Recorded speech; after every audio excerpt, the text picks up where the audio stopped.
थेट नगराध्यक्षासाठी तुम्ही फॉर्म भरलाय, काय भावना आहे, काय विजन घेऊन लोकांपर्यंत पोहोचणार? सगळ्यात पहिल्यांदा नमस्कार. माझं नाव डॉक्टर सप्तेश लता मधुकर जाधव. मी याच गावचा रहिवासी असून जन्मापासून ते आजपर्यंत एक नशीब म्हणून मी समजतो की माझी जन्मभूमी आणि कर्मभूमी ही मला आटपाडीच मिळाली. हे भाग्य प्रत्येकाच्या ह्याच्यात नसतं.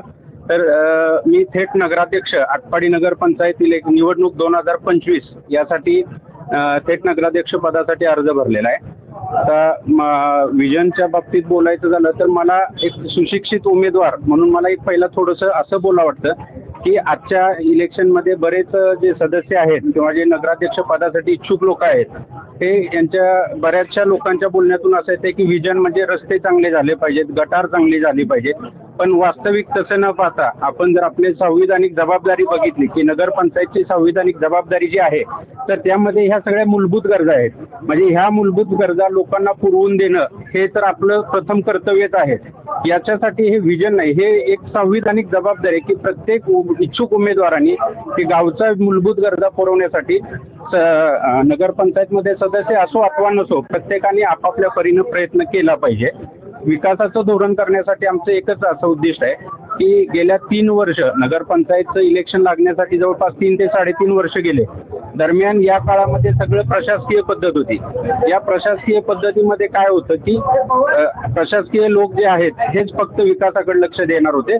पण खरं तर त्याच्यामध्ये सगळ्या पक्षाच्या लोकांनी विकास करायला पाहिजे होता. ज्यामध्ये सत्तेमध्ये असणारे बरेचसे लोक आपल्या आटपाडीमध्ये आहेत, जसे की भाजपाकडून असू दे, शिवसेनाकडून असू दे किंवा राष्ट्रवादी अजित पवार गट असू दे. परंतु या सगळ्यातून फक्त पुढारपण घेऊन स्वतःनी जबाबदारी सांभाळून हे गाव एक कुटुंब म्हणून सांभाळलं असं आमचे आदरणीय अध्यक्ष माननीय तानाजीराव पाटील यांनी स्वतः पुढाकार घेतला. 3 वर्ष कुणी न सांगता कोणतं इलेक्शन न घेता त्यांनी स्वतः या कुटुंबाची जबाबदारी घेतली आणि त्यांनी आटपाडी गावासाठी रस्त्यांचा विकास केला, गटारींचा विकास केला. आपल्याला जे पाहिजे आहे ते प्रत्येक मूलभूत गोष्ट सत्तेमध्ये नसताना पुरवली. त्यामुळे सगळ्यात पहिल्यांदा तर मी माझ्याकडून आणि आपल्या आटपाडी नागरिकांच्या वतीने अध्यक्षांचा आभार मानेन की तुम्हाला निवडणूक ही गोष्ट लागली नाही ह्या गोष्टी पुरवायसाठी. आता जे विजन आहे अध्यक्षांचं की याच्या पुढचं तर आता अध्यक्षांच्या आणि आमच्या म्हणण्यानुसार आम्ही एक आटपाडीच्या सुधारणेसाठी एक 8 सूत्री कार्यक्रम आम्ही राबवायचा असं आमचं चालू आहे. म्हणजे याच्यामध्ये काय की सगळ्यात पहिला तर महिला सक्षमीकरण पाहिजे आहे. आपण बऱ्याच वेळेला बोलतो की महिला समानता पाहिजे. आता या निवडणुकी आयोगामध्ये आपल्याला महिलांचं समानता सक्षमीकरण करण्यामध्ये 50% आपल्याला मिळालेलं आहे. परंतु याच्या पलीकडे जाऊन सामाजिक आर्थिक ह्या गोष्टीत सुद्धा महिलांना सेम नॉलेज मिळालं पाहिजे आणि त्यांना सेम संधी मिळाली पाहिजे. तर हे तर महिलांसाठी म्हणून पहिलं आहे. दुसरं गोष्ट ज्येष्ठांसाठी सगळ्यांचं असं म्हणणं येते की त्यांना विरंगुळा पाहिजे. विरंगुळा म्हणण्यापेक्षा माझं वैयक्तिक मत असं आहे की ज्येष्ठ हे आपल्या समाजातील ज्ञान, परंपरा आणि अनुभव यांचा त्रिवेणी संगम म्हणजे ज्येष्ठ आहेत. त्या ज्येष्ठांसाठी आपल्याला वेगळं काहीतरी करायला पाहिजे. त्यांचे जे अनुभव आहे हे आपण शिकले पाहिजेत. त्यांचं जे ज्ञान आहे, ही परंपरा आहे ती आपण घेतली पाहिजे. हे ज्येष्ठांसाठी. आणि दुसरी महत्वाची गोष्ट मला लक्षात येते की बऱ्याच जणांचं ज्येष्ठ लोकांचं कसं आहे की थोडंसं डिप्रेशन मध्ये असतात. तर त्यांना मानसिक आधार देण्यासाठी एखादं काउन्सिलिंग केंद्र असावं. की बऱ्याच ज्येष्ठांचे मुलं जे आहेत ते पुणे, मुंबई किंवा आपले गलाई व्यवसाय जे आहेत ते बाहेर असतात. तर असे ज्येष्ठ लोक एकटे असतात. तर ह्या ज्येष्ठ लोकांसाठी एखादं स्मार्ट कार्ड सर्व्हिस काढून की बाबा जेणेकरून त्यांना जर कोणत्या मदतीची गरज असेल तर फक्त त्यांनी एका नंबरवर फोन करावा, त्याला नगरपंचायत येऊन सगळं सहकार्य करेल, असं एक आमच्या डोक्यात आहे. तिसरा महत्वाचा मुद्दा म्हणजे युथ. सगळे आपले जे तरुण पिढी आहेत त्या तरुण पिढीला कसं आहे की बऱ्याच वेळेला तरुण पिढी आपण बघतो की सोशल मीडियामुळे जरा थोडंसं भरकटत चालल्यासारखं आहे. तर यांना आर्टिफिशियल इंटेलिजन्स किंवा फायनान्शियल लिटरसी किंवा जे MSME जे प्रोजेक्ट्स आहेत म्हणजे प्रधानमंत्री मुद्रा योजना असू दे किंवा सेल्फ इंडिपेंडन्सी किंवा vocal for local, make in India, ह्या सगळ्या गोष्टी युवकांपर्यंत पोहोचल्या गेल्या पाहिजेत. चौथी महत्वाची गोष्ट आहे व्यापारीमध्ये. आता कसं आहे, मी स्वतः एक डॉक्टर आहे. गेली 8 वर्ष मी प्रॅक्टिस करतोय आटपाडीमध्ये. पण मला डॉक्टर किंवा मेडिकल पेशातल्या पण मला अडचणी येतात की बायोमेडिकल वेस्ट म्हणा किंवा स्टाफ म्हणा किंवा आपल्या नगरपंचायतच्या परमिशन. तर ह्या सगळ्या मिळणे. त्याच्याशिवाय आपला गलाई बांधव आहे. गलाई बांधवांची अडचण आहे की मेन मार्केटमध्ये पार्किंग नाही. नुसतं यांच्यासाठी व्यापार संकुल न बांधता यांच्यासाठी पूर्ण सुसज्ज असं संकुल विथ पार्किंग आणि त्यामध्ये सेफ्टी हे खूप महत्वाचं आहे. याच्यासाठी सीसीटीव्ही तर सगळ्यांनी बसवलेत, पण आमचं विजन असं असेल की याला सोलार सीसीटीव्ही असावे, जेणेकरून सर्व्हिलन्स 360 राहील आणि लाईटची बचत पण होईल. व्यापारीमध्ये दुसरी बाजू म्हणलं तर आपण बघतो की पुलावरती बऱ्याच वेळेला येता जाता की मटन मार्केटचा लोकांना त्रास होतो. त्यासाठी सुद्धा अध्यक्षांनी पुढची सोय करून आपल्याला एक ऍडव्हान्स पद्धतीचं मटन मार्केट केलेलं आहे. तर हा झाला चौथा सूत्र व्यापारी लोकांसाठी. त्याच्या पुढचा 5वा जर मुद्दा घ्यायचा म्हणला तर 5वा मुद्दा आहे की शेतकरी. बऱ्याच वेळेला कसं आहे की संविधानिक नियमानुसार एखाद्या गोष्टीचं जर रूपांतर ग्रामपंचायत मधून नगरपंचायत मध्ये व्हायचं असेल तर कमीत कमी 50% तिथं बिझनेसमॅन असले पाहिजे आणि 50%च व्यापारी क्षेत्रासोबत 50% शेतकरी क्षेत्र. बऱ्याच वेळेला नगरपंचायत मध्ये ट्रान्सफॉर्मेशन होताना होतं काय की आपण शेतकऱ्यांकडे दुर्लक्ष करतो आणि फक्त व्यापारी वर्गावर फोकस करतो.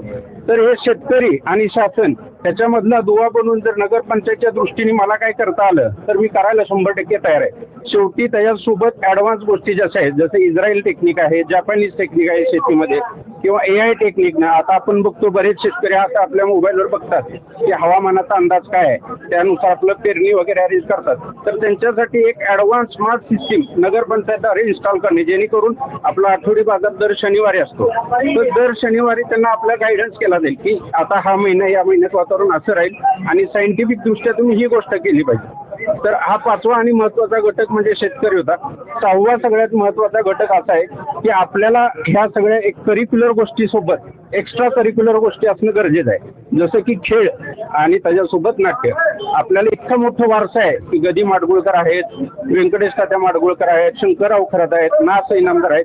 तर यांच्यासाठी ऑलरेडी अध्यक्षांनी ऍडव्हान्स म्हणजे जिल्ह्यापेक्षा मी म्हणेन की राज्यामध्ये नाही असं नाट्यगृह आपण आटपाडीमध्ये चालू करतोय आणि ते पण सगळ्या फॅसिलिटी सहित. तर याच्यासोबतच एक ऍडव्हान्स क्रीडा संकुल ज्याच्यामध्ये इंडोर आउटडोर गेम्स, आपले रुटीन लोक प्लस स्पेशली हँडिकॅप लोक ज्यांना national handicap development scheme under आपल्याला बरेचसे प्रोजेक्ट आणता येतील. म्हणजे त्याच्यातून खेळ आणि स्पोर्ट हा आमचा 6वा सूत्र राहील. 7वं महत्वाचं म्हणजे ट्रान्सपोर्ट आणि टुरिझम. आपल्याला ऐतिहासिक वारसा भरपूरच आहे. स्वातंत्र्यपूरचं तळे असू दे, नंतर आपले स्वातंत्र्यपूरचं तुरुंग असू दे जिथं पिक्चर आपले झाले, शुक्राचार्य असू दे, राम मंदिर असू दे, अंबाबाईचं मंदिर असू दे, आपण जे म्हणतो की काशीसाठी जायच्या ऐवजी आटपाडीला गरज आहे हे असू दे, हे टुरिझम मध्ये आपण डेव्हलप करू शकतो आणि याच्यामध्ये युवकांचा प्रतिसाद पण चांगला मिळेल. याच्यासोबतच ट्रान्सपोर्ट पण आपलं वाढलं पाहिजे, म्हणजे जेणेकरून जे जवळचे शहर आहेत त्या रस्त्यांचा विकास झाला म्हणजे ट्रान्सपोर्ट आणि टुरिझम ह्या गोष्टी आपल्याला मिळतील. आणि सगळ्यात शेवटचं आणि 8वं म्हणजे हे सगळं करताना भ्रष्टाचार मुक्त पारदर्शक पूर्व व्यवहार आणि कोणत्याही समाजामध्ये तेढ न करता सर्व समाज एका कुटुंबाप्रमाणे वागेल असा आम्ही राहण्याचे एक 8 सूत्री कार्यक्रम करतोय. तर हे विजन घेऊन आम्ही उतरतोय. रुग्णसेवा करत असताना राजकारणात काय यावं? हे बघा, रुग्णसेवा करणं हे मी 2003ला शिकलो. वैद्यकीय व्यवसाय करता करता मला रुग्णसेवेचं जाण झालं. परंतु माझा जर सामाजिक किंवा राजकीय वारसा बघितला तर माझे वडील 1992 पासून अध्यक्षांच्या सोबत आहेत. त्यांचं समाज वारसेचं काम किंवा हे राजकारणामध्ये उतरायचं काम हे व्यापक दृष्टीने व्हावं यासाठी प्रशासकीय खुर्चीवर असणं गरजेचं आहे. बऱ्याच वेळेला आपण बघतो की NGOs असतात, NGOs त्यांच्या परीने समाजसेवा करत असतात पण त्याला लिमिटेशन येतात. किंवा बऱ्याच वेळेला आपण शहरातले श्रीमंत लोक बघतो, त्यांना मदत करायची इच्छा असते पण ते करू नाही शकत. आणि शिवाय लोकांसाठी प्रामाणिकपणे जर विचार करायचा असेल तर त्या प्रशासनाच्या खुर्चीवर आपल्या सर्वसामान्यातला माणूस जर असेल तरच आपण नागरिकांचा विकास सर्वांगीण पद्धतीने करू शकतो.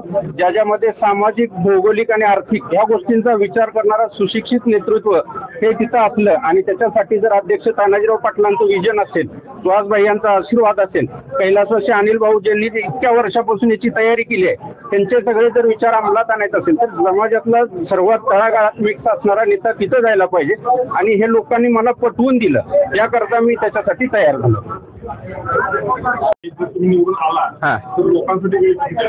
हे बघा, मी स्वतः प्रोफेशनल डॉक्टर आहे. आता माझं सर शिक्षण म्हणाल तर मी MBBS, MS, DNB करून माझ्या आणखी 4 डिग्री झालेत. आता सध्याच्या घडीला मी आटपाडी तालुक्यामध्ये ऑपरेशन करतो. माझ्या हॉस्पिटलचे ऑपरेशन सोडून मी आपल्या आटपाडी गावातले आणखी 5 हॉस्पिटल ऑपरेशन करतो. याच्याशिवाय आपले जे आहेत देवघाट, तासगाव तालुका, विटा, मायनी, वडूज, मसवड, पंढरपूर, मंगळवेढा, जत, कवठेमंकाळ हे आटपाडी सोडून मी 8 तालुक्यांमध्ये जीवनाशक्य सर्व्हिस पुरवायला रोज जातोय. तर ज्या वेळेला म्हणजे हे आपलं निवडून मला लोकांनी दिलं तर मी तालुका माझी मायभूमी प्रथम, त्यामुळे मी आटपाडीच्या बाहेरच्या सर्जरी मी थांबवेल. ज्या माझ्या काही गोष्टी असतील ते माझं हॉस्पिटल रन करायला ऑलरेडी आम्ही 10 डॉक्टरांची टीम बघून ठेवलेली आहे, ज्याच्यात डेडिकेटेड माझं हॉस्पिटलचं काम ऑलमोस्ट कम्प्लिशन फेज मध्ये आलेलं आहे. ज्याच्यामध्ये व्यवस्थित डिपार्टमेंट वाईज लोकांची ऑलरेडी भरती केलेली आहे की गायनेकवाल्यांचं सेपरेट असेल, सर्जरीवाल्यांचं सेपरेट असेल, मेडिसिन वाल्यांचं सेपरेट असेल.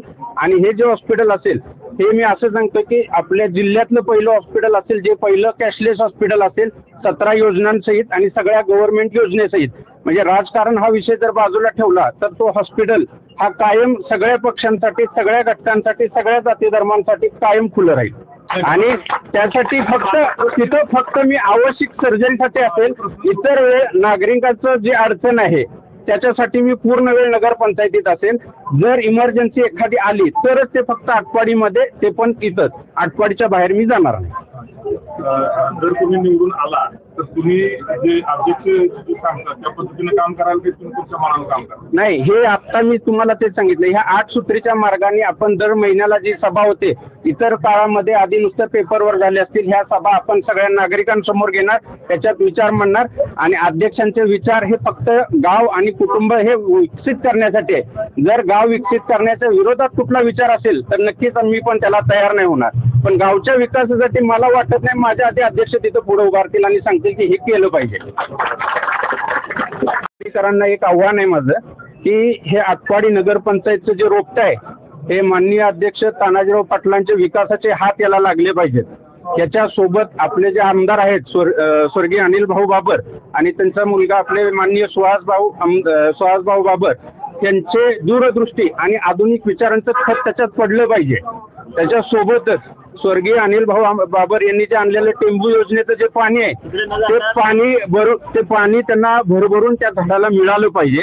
ह्याच्या सोबत आमची जी जबाबदारी ज्या अध्यक्षांनी आम्हाला तरुण शिलेदारांना दिलेली आहे, ज्याच्यामध्ये मी असेल, आमचे पृथ्वीराज मालक असतील, आमचे सभापती संतोष पोजार असतील, अभिजित देशमुख असतील, मान्य दत्तात्रय पाटील पंच असतील, मनोज कारभारी असतील, असे असंख्य जे आहेत हे आम्ही तरुण म्हणून त्याची जबाबदारी घेऊ की ते रोपटं वाढवायचं आणि आलेल्या रोपट्याची फळं आणि सावली ही सर्व समाजाला, सर्व धर्माला समान मिळावं त्यासाठी आम्ही प्रयत्न करत आहोत. आणि यासाठी आम्ही काय करणार आहे की श्री छत्रपती शिवाजी महाराजांचे आणि संभाजी महाराजांचे लढवय्या विचार घेऊन बाबासाहेब आंबेडकरांचे संविधानिक विचारांचे पाईक बनून महात्मा फुले आणि ज्योतिबा फुले आणि क्रांतीज्योती सावित्रीबाई फुले यांच्या संघर्षाचा वारसा घेऊन श्री एपीजे अब्दुल कलाम यांची राष्ट्रीयता डोक्यात ठेवून आणि महाराणी अहिल्यादेवी होळकर यांची शासक वृत्ती सोबत ठेवून त्या इलेक्शन मध्ये उतरणार आहे. लोकांना माझं एवढंच म्हणणं आहे की हा लोकशाहीचा उत्सव म्हणून साजरा करा आणि विकासासाठी मत द्या. पक्षामधून इच्छुक आहे एबी फॉर्म येणार का?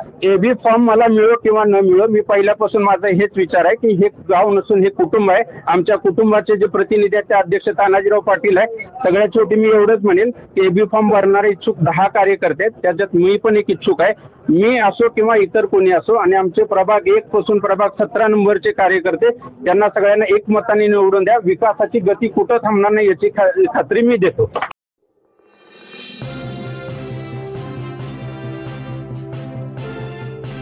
HM घाटमाता news.